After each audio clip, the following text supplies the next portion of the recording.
Todo el mundo conoce a Enrique Iglesias como el rey del pop latino moderno, el hombre que podía convertir una canción romántica en un himno de estadio y un estribillo sencillo en un recuerdo que se queda pegado durante años. Para muchos, Enrique fue el chico de mirada tímida y sonrisa peligrosa que apareció en los 90 con una voz suave, una melancolía de novela y un apellido que, para bien o para mal, ya venía cargado de historia. Pero muy pocos entendieron realmente qué había detrás de esa sonrisa. Porque Enrique Iglesias no nació solamente con talento, nació con una sombra enorme sobre los hombros, la sombra de Julio Iglesias, uno de los artistas españoles más famosos de todos los tiempos. Y si para cualquier joven es difícil descubrir quién es, imaginen hacerlo cuando el mundo entero ya cree saberlo por tu apellido. A los 51 años, Enrique puede mirar atrás y ver una carrera que muchos artistas soñarían, más de 180 millones de discos vendidos, récords históricos en las listas latinas de Billboard y el reconocimiento como uno de los artistas latinos más importantes de todos los tiempos. Su página oficial lo presenta como uno de los actos más globales de la música latina y destaca su enorme éxito en el cruce entre el mercado en español y en inglés. Pero entonces aparece la pregunta que hace que esta historia duela un poco más. ¿Por qué alguien que parecía tenerlo todo tuvo que luchar tanto para ser visto como él mismo? ¿Qué verdad se escondía detrás de su distancia con su padre, de su vida cada vez más privada, de esa decisión de cerrar una etapa discográfica con un álbum llamado Final? ¿Y qué significa realmente la tragedia de Enrique Iglesias cuando no hablamos de una caída escandalosa, sino de una vida marcada por silencios, ausencias y renuncias? Quédate hasta el final, porque esta no es solo la historia de un cantante famoso. Es la historia de un hombre que tuvo que escapar de su propio apellido para encontrar su voz, y que quizá descubrió que el éxito más difícil no era llenar estadios, sino poder volver a casa sin sentirse perseguido por la leyenda. Si te gustan las historias de vida contadas con respeto, emoción y humanidad, suscríbete al canal. Aquí no venimos a destruir ídolos, sino a mirarlos de cerca, con la luz más honesta posible. Enrique Iglesias fue para millones de personas la banda sonora de una época. No importa si uno lo conoció por sus baladas en español, por sus canciones en inglés, por sus colaboraciones urbanas o por esos conciertos donde el público cantaba tan fuerte que a veces parecía que él ya no necesitaba micrófono. Enrique tenía una cualidad curiosa, podía sonar íntimo, incluso en una canción pensada para miles de personas. En los 90, cuando su carrera empezó a despegar, no parecía un artista fabricado para impresionar con arrogancia. Al contrario, había en él una mezcla de timidez y seguridad que lo hacía distinto. No era el típico heredero que entraba gritando «Aquí estoy, soy hijo de alguien importante».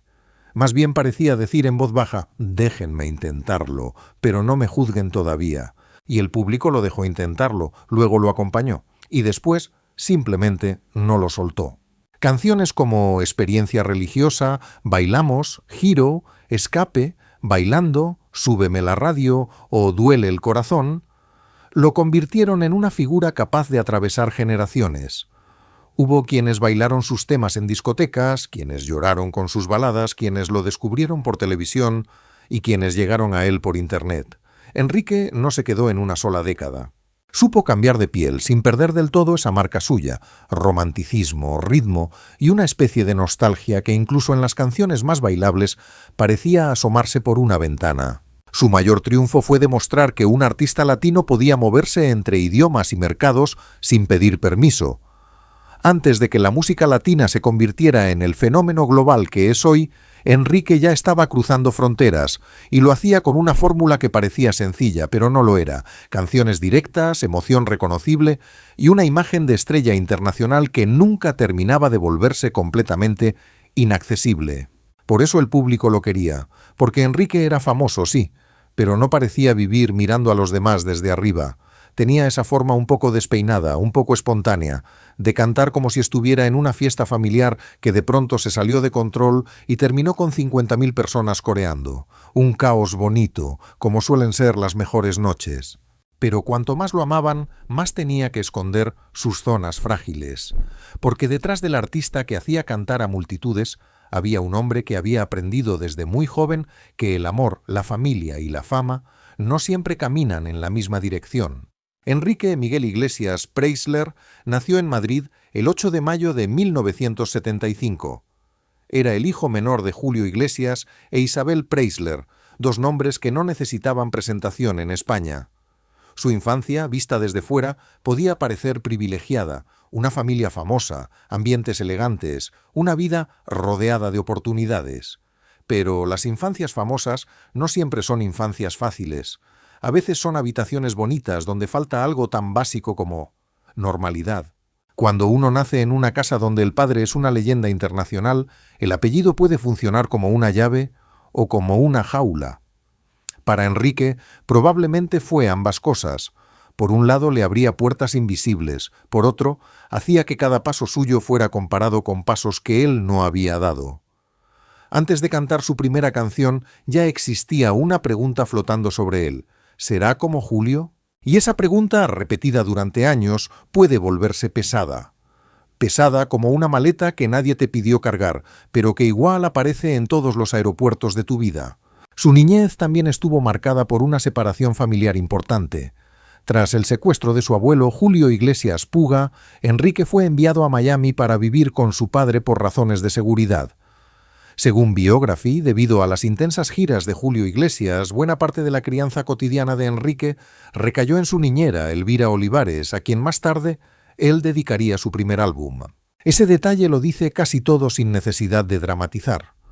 Un niño puede vivir en una casa cómoda, puede tener un apellido famoso, puede estudiar en buenos colegios y aún así sentir que su mundo está hecho de despedidas. La figura del padre estaba ahí, enorme, admirada, brillante, pero también estaba lejos, viajando, cantando, perteneciendo al mundo. Y para un hijo a veces no hay diferencia entre que alguien sea admirado por millones y que esté ausente en una cena. Enrique creció mirando de cerca el precio de la fama, no desde un documental, no desde una revista, sino desde la sala de su casa. Vio lo que significaba que el mundo reclamara a alguien constantemente. Vio cómo un artista puede ser amado por todos y al mismo tiempo no pertenecer del todo a nadie. Quizá por eso, cuando llegó su momento, quiso hacer las cosas a su manera, no por capricho, por supervivencia emocional. Antes de la fama, Enrique ya llevaba dentro una contradicción poderosa. Quería cantar, pero no quería que su apellido cantara por él. Quería ser escuchado, pero no como el hijo de. Quería abrir una puerta, sí, pero con su propia llave. El momento decisivo llegó en secreto, y eso, en la vida de Enrique, tiene un simbolismo enorme.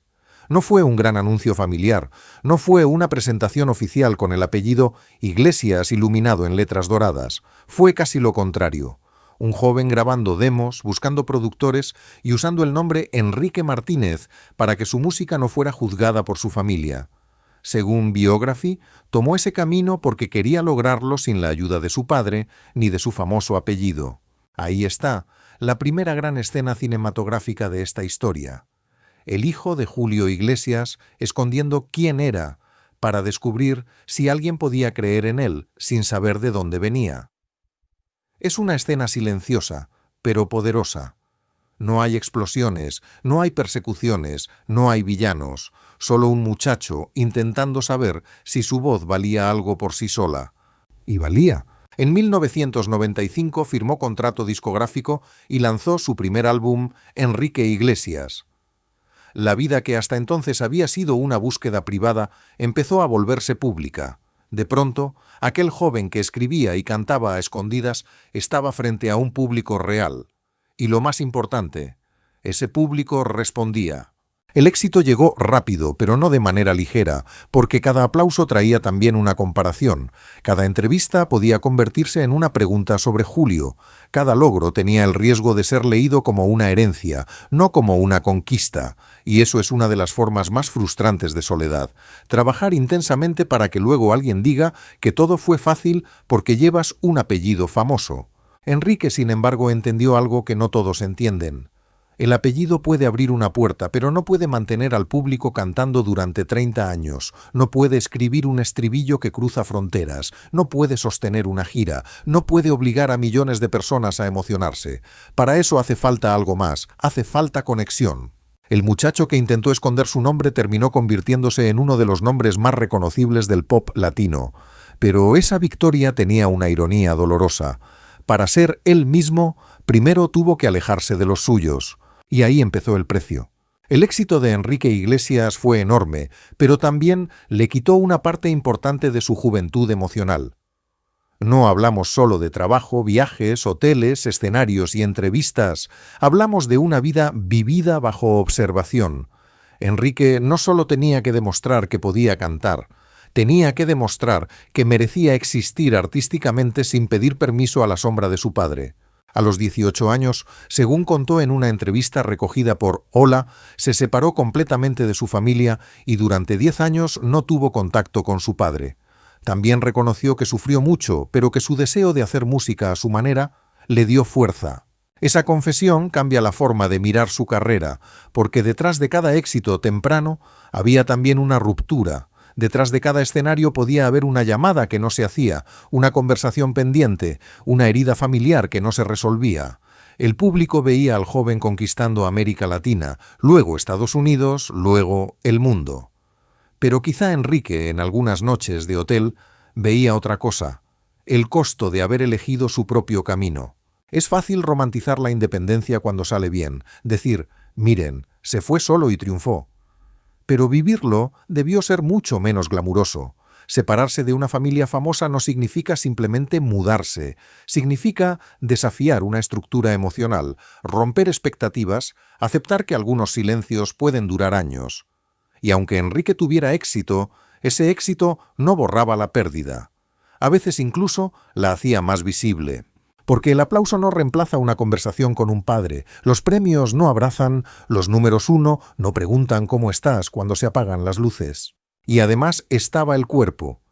La vida de una estrella pop no es solo cantar bonito, es viajar, ensayar, mantener energía, dar entrevistas, cuidar una imagen, soportar críticas, reinventarse cada vez que la industria decide que lo que ayer era moderno, hoy ya suena antiguo. Enrique tuvo que pasar de baladista romántico a estrella crossover, de ídolo juvenil a artista global, de cantante pop a colaborador urbano, sin perder al público original ni parecer desesperado por gustar a los nuevos. Eso no se hace sin desgaste.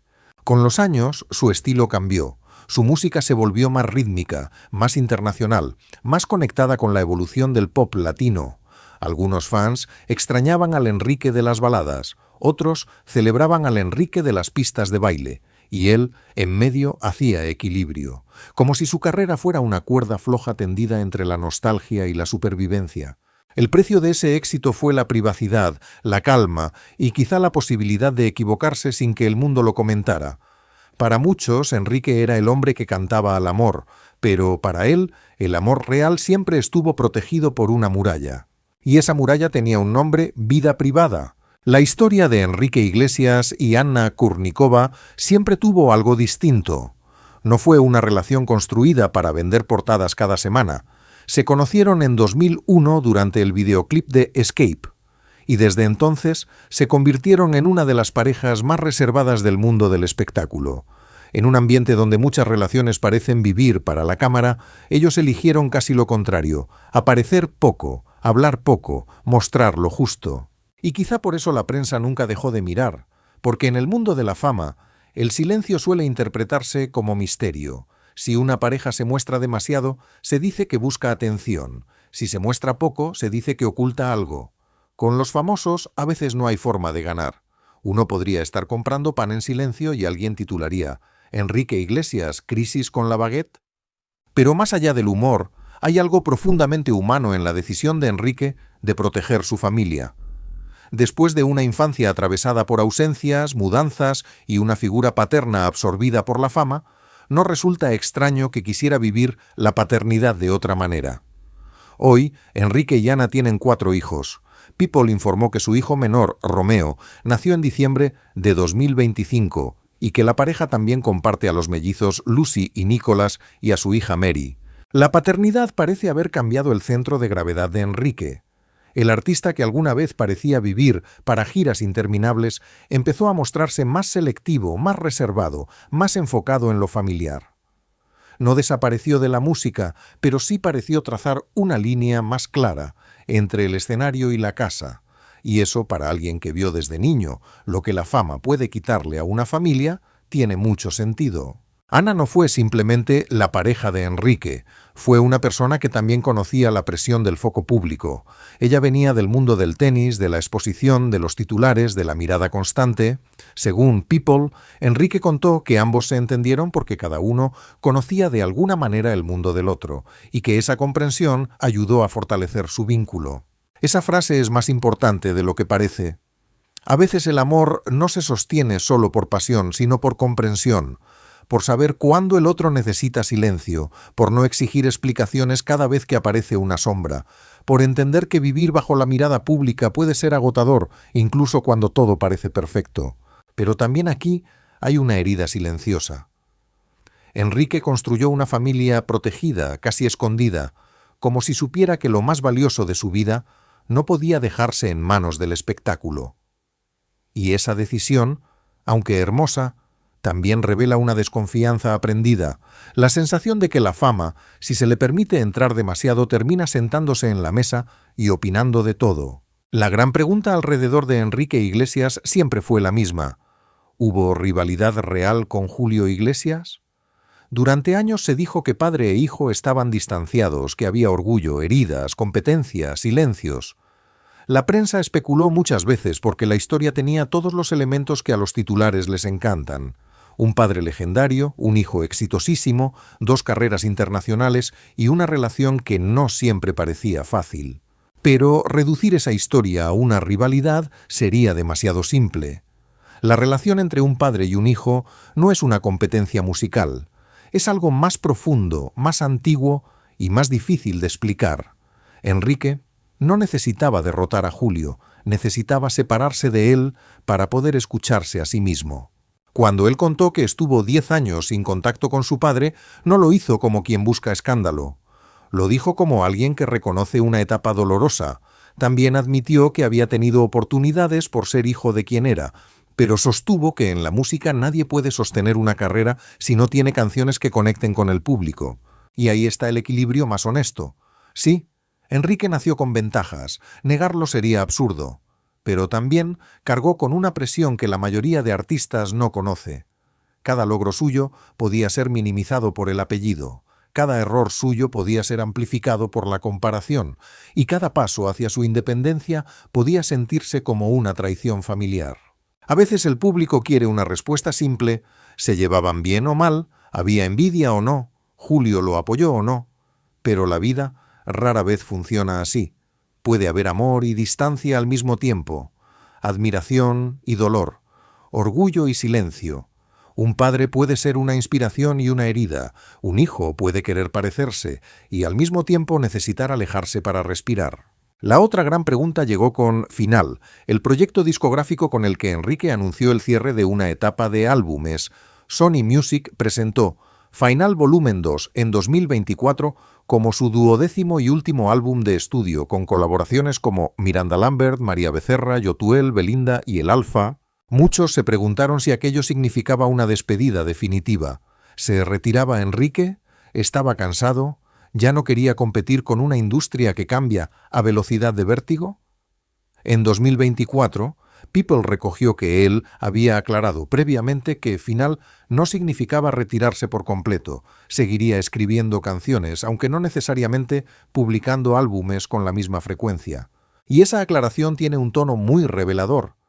Enrique no estaba diciendo «me voy porque perdí», estaba diciendo algo más maduro: «no necesito seguir jugando exactamente el mismo juego». Después de décadas demostrando quién era, quizá ya no tenía que demostrarlo todos los años. Pero la verdad, como suele ocurrir, no es tan simple como lo que se cuenta en voz alta. Detrás de un álbum llamado Final puede haber estrategia, evolución, cansancio, libertad y también una necesidad íntima de cerrar una puerta antes de que la puerta se cierre sola. A los 51 años, Enrique Iglesias parece vivir una etapa distinta. Ya no es aquel joven que necesitaba esconder sus demos bajo otro nombre. Tampoco es únicamente el ídolo de camiseta mojada, escenarios enormes y fans gritando como si el mundo se acabara en el estribillo. Sigue siendo una estrella, sí, pero una estrella que parece haber entendido algo esencial. No todas las victorias ocurren frente al público. Su presente tiene algo de reinvención tranquila. Sigue apareciendo en conciertos, sigue publicando música, sigue colaborando con artistas de distintos géneros. Final, volumen 2, mezcló pop, cumbia, bachata, ska, dembow y hasta elementos country, mostrando que Enrique no perdió la curiosidad musical. Pero al mismo tiempo su vida parece cada vez más orientada hacia lo familiar. No se muestra como una celebridad desesperada por ocupar titulares cada día, más bien transmite la sensación de alguien que aprendió a elegir cuándo abrir la puerta y cuándo dejarla cerrada. Y en una época donde muchos famosos viven casi obligados a compartirlo todo, esa reserva tiene algo de acto de resistencia. Su legado musical está asegurado, no solo por los números, aunque los números sean inmensos. Sony Music destacó que ha vendido más de 180 millones de discos, ha superado miles de millones de reproducciones y visualizaciones y ha acumulado récords históricos en listas de Billboard como Hot Latin Songs, Latin Airplay y Latin Pop Airplay. Pero el legado de Enrique no es únicamente estadístico, es emocional. Está en la gente que escuchó Hero cuando necesitaba creer en alguien, en quienes bailaron bailando en una boda, en quienes descubrieron el español a través de una canción suya, en quienes lo criticaron, luego lo cantaron y finalmente aceptaron que ese hombre tenía una habilidad peligrosa para meterse en la memoria colectiva. También está en algo más grande. Enrique ayudó a preparar el terreno para una música latina global, bilingüe, flexible, capaz de entrar en mercados donde antes había muchas puertas cerradas. No fue el único, por supuesto, pero fue uno de los artistas que demostraron que cantar en español no era una limitación, sino una fuerza. Y aún así, su historia no termina con un trofeo imaginario en cámara lenta. Termina, por ahora, con una imagen más íntima. Un hombre que eligió proteger su casa, cuidar sus silencios y dejar que el mundo no lo sepa todo. Quizá esa sea su forma de sanar.